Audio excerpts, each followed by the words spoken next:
It's kind of exciting for me though, other than the fact that I don't have a job.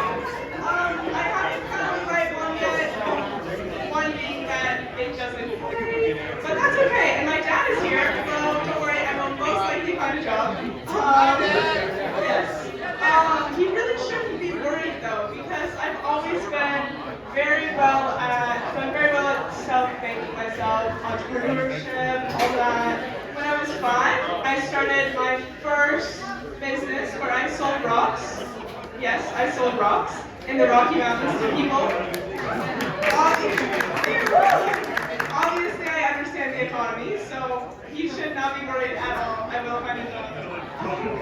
But this semester at school was pretty good. It went over pretty well. There was only one tiny blip that I had where this big thing had been coming and kind of piling up and finally hit its breaking point.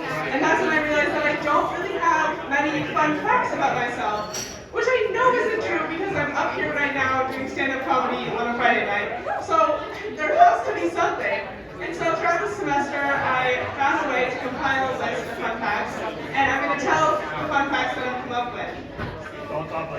My first fun fact is that when I was 16, I claimed myself as a dependent on my W-2 taxes.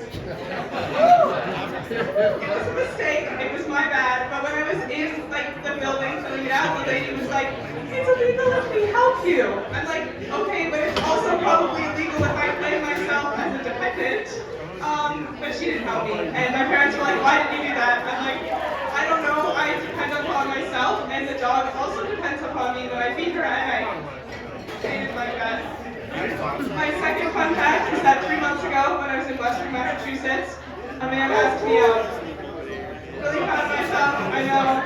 It's one of the gayest places on earth, Western Massachusetts. And I was in a thrift store in the men's section, and a man approached me. I thought we were just homies. He complimented my Spider-Man sweatshirt. I was like, thank you. And then he was like, "I want to be a barbershop owner." And I was like, "Okay, I want to be an astronaut." And I kept trying to leave. I was like, "Okay, goodbye, Richard. I want to leave." And then the most fun part about this fun fact is how he asked me out.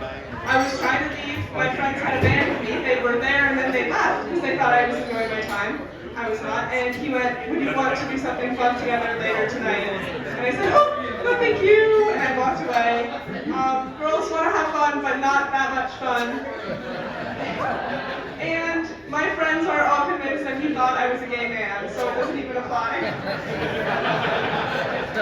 And this brings me to my third fun fact. When I was 4 years old, 3 goldfish magically appeared on my counter one day on a Tuesday morning. And allegedly, my parents put them there, but I think I was blessed by the goldfish gods.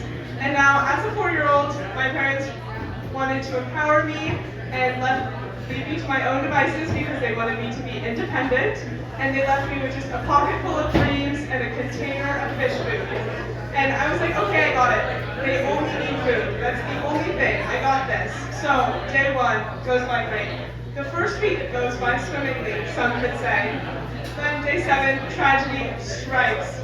Fishy number 1 has died. I'm like, why did he die? He's been eating well, but probably not.